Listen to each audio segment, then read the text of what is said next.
Bonjour à toutes et à tous et bienvenue dans le coin sport et pop culture. Et aujourd'hui, on va parler d'une des licences que j'aime le plus dans les comics. Un héros qui m'a bercé quand j'étais jeune et que j'ai lu de son tout premier numéro jusqu'au numéro qui continue de paraître aujourd'hui, plus de 30 ans après. On va parler de Spawn générique.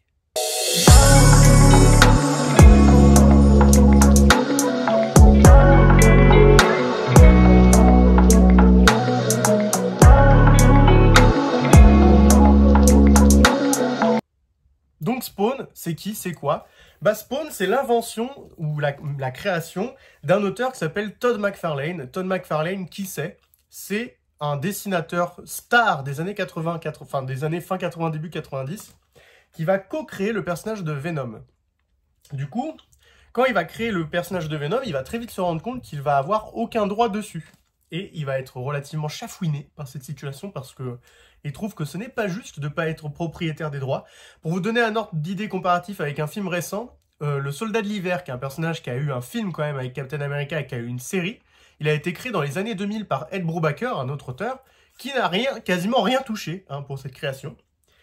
Du coup, Todd McFarlane, quand il a vu qu'il toucherait rien de Venom et qu'il aurait aucun droit dessus, il va décider, tout simplement, de partir et de dire à Marvel et DC, écoutez, vous me manquez kiné, et du coup, je vais aller créer ma propre maison d'édition avec d'autres amis à moi, dessinateurs, et on va créer des séries indépendantes dont on sera 100% les propriétaires.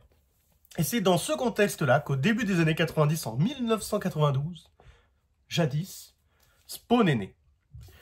Spawn, c'est quoi le synopsis, on va dire? Alors en fait, c'est très simple, c'est un soldat qui fait partie des États-Unis. Je dis n'importe quoi. C'est un soldat du coup américain qui fait partie en gros d'une escouade un peu, on va pas dire suicide, mais qui fait des missions commando, qui s'appelle Al Simmons, ce soldat. C'est un Afro-américain et du coup il a une femme, il est marié et il va mourir un jour en mission, ce qui ma foi était plutôt envisageable vu sa situation professionnelle. Mais lorsqu'il va arriver en enfer, parce que du coup il va aller en enfer, vous verrez pourquoi dans le récit, il va voir Malebolgia. Malebolgia qui n'est pas Satan ou le grand king de l'enfer, si vous voulez, c'est un lieutenant. Et Malebolgia il va lui dire, écoute, salut Al, ça va la famille? Écoute, moi si tu veux, je peux te faire revenir sur Terre pour revoir ta femme, et en échange tu deviens un Hellspawn, mais c'est pas grand chose, c'est juste un général de mes armées, tu crains rien, t'inquiète, c'est un super deal. Et Al Simmons, évidemment, très éclairé par sa situation actuelle, il a fait « Oh, mais c'est un super deal, je vais accepter direct !» Du coup, il accepte, et il revient sur Terre, 5 ans après être mort.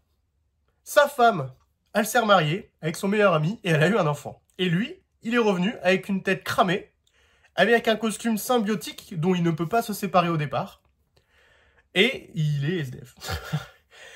On va dire que c'était pas sa meilleure décision de sa life, mais du coup, suite à ce synopsis, vous allez donc voir après une bataille entre l'enfer et le paradis. Al Simmons qui cherche à trouver sa voie dans tout ça, comment maintenant il fait pour vivre, c'est quoi son but dans la vie. Il va chercher évidemment, vous doutez bien, à se venger de Malebolgia qui l'a un tantinet arnaqué. Et voilà globalement le pitch de départ de Spawn. Si je dois faire en plus une analyse un peu plus poussée rapidement, au début des années 90, les super-héros avaient envie d'être un peu plus, on va dire, violents, un peu plus, on va dire, dark. Et du coup, Spawn, c'est, moi en tout cas, je l'analyse comme une sorte de Batman, très pauvre, qui a des super-pouvoirs et qui tue les criminels quand il sait que c'est foutu. Genre, si Batman était Spawn, le Joker n'existerait plus, globalement. Mais là, comme je vous le vends, vous avez l'impression que c'est un peu un truc décérébré avec quasiment pas d'histoire et juste des gens qui se tuent ou des choses comme ça, mais pas du tout, vraiment, c'est très sympa.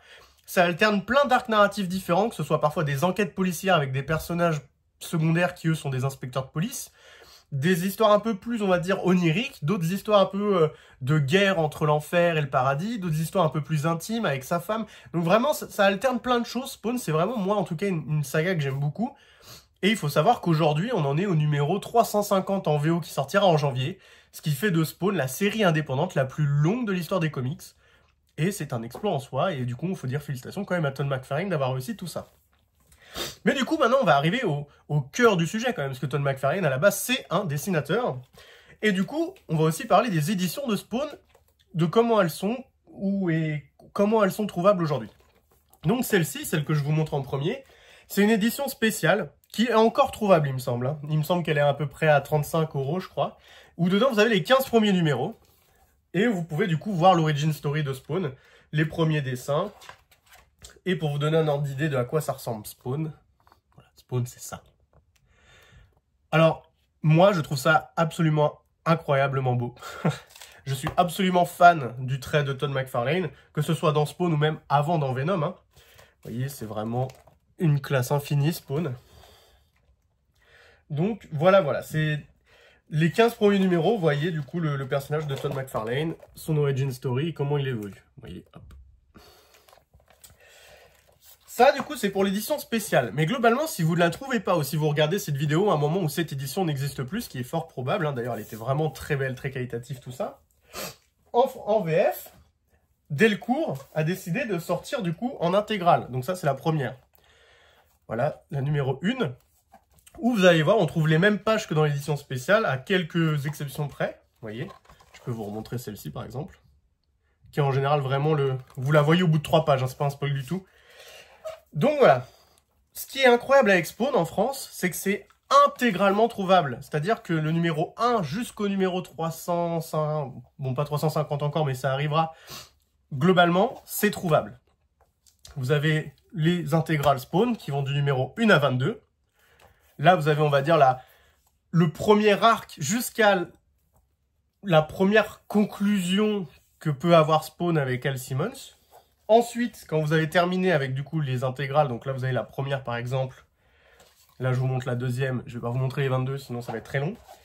Une fois que vous avez terminé les 22, qui vous racontent globalement la première vraie histoire avec la première grosse conclusion, vous avez ensuite Spawn Renaissance, qui est aussi un point d'entrée, dans le sens où c'est un peu un redémarrage de... C'est pas un reboot, hein, donc ça continue à prendre en compte ce qui s'est passé les 22 fois précédentes, et d'ailleurs ça vous le résume très rapidement au début, mais ça vous permet de raccrocher les wagons et de reprendre, entre guillemets, un nouvel arc narratif qui demande pas trop de background. Je vais vous montrer, par exemple, l'évolution des dessins. Il faut se dire que là, Spawn Renaissance... c'est des histoires qui sont sorties dans les années 2010. Hein. Donc vraiment, le dessin, il a beaucoup évolué entre-temps. Vous avez plein de dessinateurs différents sur Spawn. Mais ça reste... Enfin, pour moi, une des choses incroyables chez Spawn, c'est que vraiment, ça reste toujours très très beau. Quels que soient les dessinateurs, c'est vraiment un gage de qualité quasi sûr et certain. Sauf à quelques exceptions, mais c'est très rare. Donc ça, c'est pour la saga Spawn principale. Globalement, vous avez donc les intégrales Spawn, dont je vous ai parlé, 22 tomes. Et les Spawn Renaissance, où on en est à peu près au 13e, il me semble, et qui du coup continue de suivre la saga Spawn d'aujourd'hui. Sauf que vous n'avez pas encore fini, hein, parce que Spawn, ce n'est pas que ça, ce n'est pas que les 350 numéros, vous avez aussi d'autres histoires à côté, des spin-offs, des Elseworlds, ou d'autres comics qui vous permettent de comprendre l'univers. Parce que Spawn, effectivement, là, on suit l'histoire de Al Simmons, qui est le Spawn, entre guillemets, de notre époque, du 21e siècle, mais il y a eu des Elseworlds en tout temps. Il y a eu des Elseworlds à l'époque du Moyen-Âge, il y a eu des Elseworlds dans le futur. Et du coup, vous avez différentes histoires qui vous permettent de lire du Spawn, mais dans d'autres époques. Ce qui vous permet du coup de ne pas être obligé d'acheter 40 000 tomes que je vous ai montré, même si c'est possible. Souvent, moi, ce que je propose, ce que je conseille le plus souvent aux gens, parce que moi je trouve vraiment que c'est un très bon comics et que c'est une bonne histoire pour comprendre le concept de Spawn, c'est Spawn Dark Ages, qui globalement est un Spawn dans un univers médiéval. Pour le faire très court. Donc vous allez voir un homme devenir un Elspawn à l'époque du Moyen-Âge. Donc vous allez pareil voir son origin story. C'est qu'en 2 tomes, donc c'est beaucoup plus court.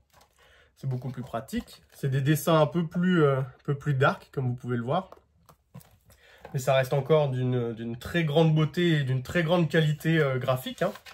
Voilà, là je vous montre pour voir que là aussi il a la tête cramoisie, vous voyez, hop. Donc voilà, Dark Ages, c'est du Spawn dans l'époque du Moyen-Âge. Il y a ça en 2 volumes, c'est très sympathique. Voilà, c'est quelque chose que je vous conseille aussi. De toute façon, je vais tout vous conseiller dans Spawn. C'est juste pour vous dire que là, pour démarrer, par exemple, si vous avez peur de vous commencer une saga qui a plus de 30 tomes, bah il est vrai que Spawn, Dark Ages, c'est un bon moyen de commencer Spawn, de se faire une idée du concept sans commencer 30 tomes.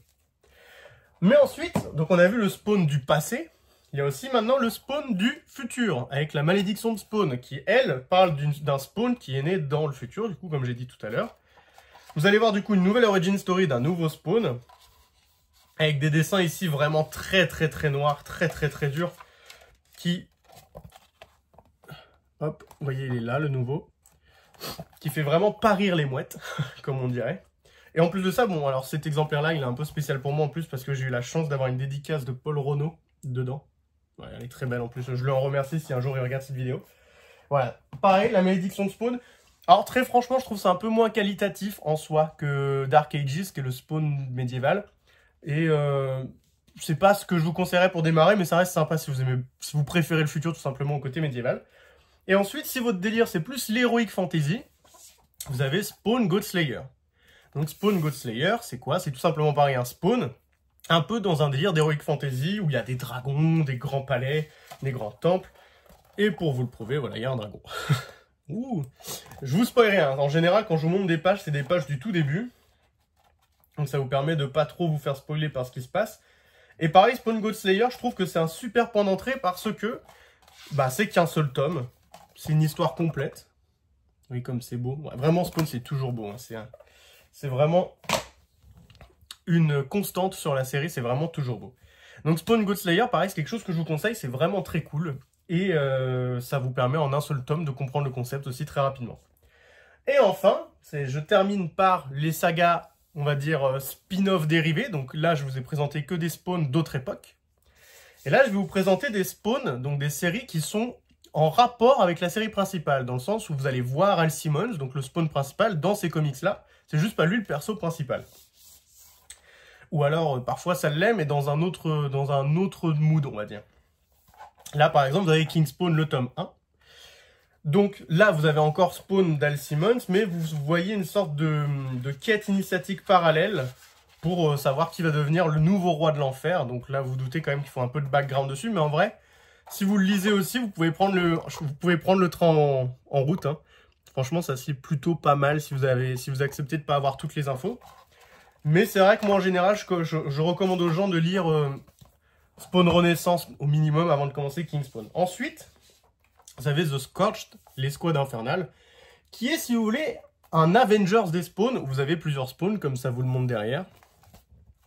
Et ça vous permet de voir vraiment plusieurs personnages dans l'univers de Spawn qui vont se battre et qui sera connecté à la saga Spawn aussi. Mais là, vraiment, ça se lit tout seul aussi. Hein. Vraiment, c'est vraiment des spawns dérivés, enfin des spawns entre guillemets secondaires de l'histoire principale qui vont se battre contre des méchants, etc., etc. Pareil, c'est plutôt sympa pour commencer. Et enfin, je vais vous montrer, moi, vraiment la série que je recommande souvent aux gens pour démarrer, parce que je la trouve vraiment super cool. Et en plus, on a la chance pour le moment d'avoir que 3 tomes en VF. Donc ça se rattrape vite, excusez-moi. C'est Gunslinger Spawn. Donc Gunslinger Spawn, c'est tout simplement un spawn de l'époque du Far West, qui va arriver dans notre monde moderne. Hein.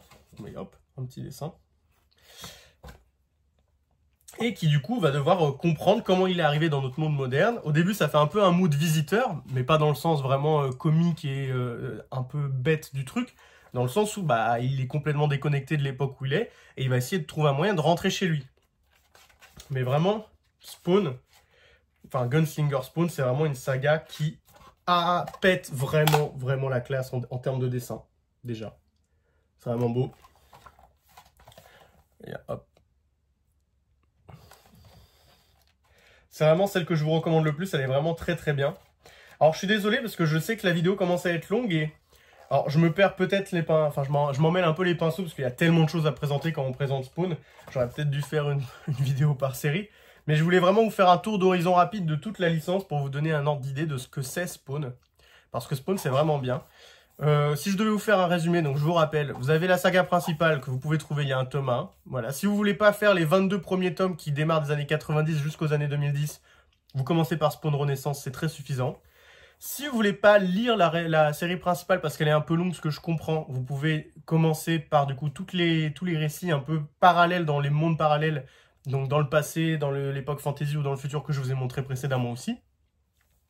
Ou si vous voulez lire des séries spin-off qui sont connectées à la saga principale mais qui ne demandent pas de l'avoir lu, vraiment, bah, Gunslinger c'est génial, c'est super beau, c'est ultra stylé, épique.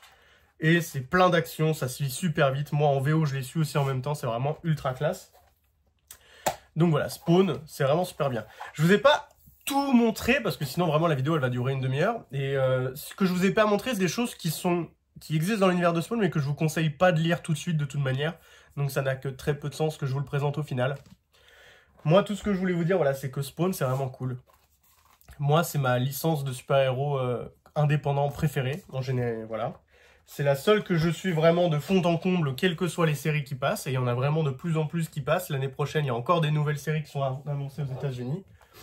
Là, vous voyez, c'est une réplique du numéro 1 des années 90 que j'ai pu récupérer il n'y a pas longtemps, qui vraiment, et vous voyez, je vais essayer de vous le montrer si je peux, pour vous montrer que voilà, c'est vraiment génial. Spawn, c'est vraiment le premier numéro de Todd McFarlane, donc le dessinateur de Venom. Vous voyez, hop. Donc je vous montre toujours ce dessin parce que je le trouve tellement classe, il apparaît au bout de deux pages. Et Spawn, c'est vraiment une super série. Moi, ce que je vous conseille, c'est que c'est vrai que les comics, c'est compliqué de nos jours en ce qui concerne les continuités, parce qu'il y a beaucoup d'années à rattraper, que c'est dur de tout trouver en VF, que ce soit pour Spider-Man, Superman, Batman, tout ça, et que c'est vrai qu'il y a tellement un univers interconnecté chez les Big Two, où parfois, on peut suivre d'autres choses, regarder des events et tout ça, que là, bah, Spawn, c'est vraiment une série qui, vous pouvez lire dès le premier numéro en VF, continuer. Moi, ce que je vous conseille, alors, c'est pas bien parce que c'est toujours mieux de payer en neuf pour soutenir l'éditeur qui quand même fait l'effort de tout nous sortir dans des très belles éditions et à un prix très raisonnable. Donc c'est vraiment cool. Mais si vous voulez, je sais que le premier numéro de Spawn en occasion est très facilement trouvable dans les Gilbert Joseph ou sur internet. Moi je vous conseille de le faire. Franchement Spawn c'est vraiment à tester. Vous me direz si vous aimez ou si vous ne aimez pas. N'hésitez pas, hein, dites-le moi en commentaire. Je peux comprendre que ça vous plaise pas. Après tout, il y a de tout dans la vie, il y a des comics que moi j'aime pas et que les gens adorent. Mais voilà, vraiment, moi je voulais vous présenter Spawn. C'était un peu verbeux, je suis désolé, il n'y avait pas beaucoup de choses à vous montrer, de dessins et tout ça, sinon ça allait vraiment prendre trop longtemps. Je voulais vous présenter un maximum de choses différentes, donc là je garde Gunslinger en main, voilà. Et donc voilà, je vais vous faire probablement un format qui s'appelle le coin pépite, où en gros je vous montre des éditions très... pas collector, mais particulière que j'ai qui me tiennent à cœur. Par exemple, je ne sais pas si vous voyez, mais donc là où il y a mon doigt qui pointe, là-bas, il y a des éditions absolutes de Spawn, dont une qui est signée par Todd McFarlane et qui est numérotée. Je vous la montrerai un jour, puisque c'est ma fierté un peu ces éditions là-bas, c'est vraiment mes éditions préférées. Là, on peut voir, je crois qu'il y a un Gunslinger ici, jusqu'ici, là. Il monte le bout de sa tête. Et donc voilà. Merci de m'avoir écouté pendant une bonne quinzaine, plus d'une quinzaine de minutes, pour vous présenter du coup Spawn, qui vous voyez, un univers malgré tout riche et dense, mais qui se trouve en intégralité en VF, encore une fois. Je vous invite vraiment à le démarrer, à essayer de trouver ça en occasion quelque part, ou à l'emprunter à quelqu'un, ou quoi que ce soit. Spawn, c'est génial. Spawn, c'est la vie. Et je vous conseille vraiment de vous y mettre si vous n'avez jamais testé. Je suis sûr que vous allez adorer, trouver ça vraiment cool. Je vous souhaite de passer une bonne journée, une bonne après-midi, une bonne soirée. Lisez des comics, des mangas ou des BD ou quoi que ce soit. De toute façon, faites quoi que ce soit qui vous fait plaisir. C'est ça l'essentiel dans la vie, c'est de se divertir comme on le veut. Tchuss!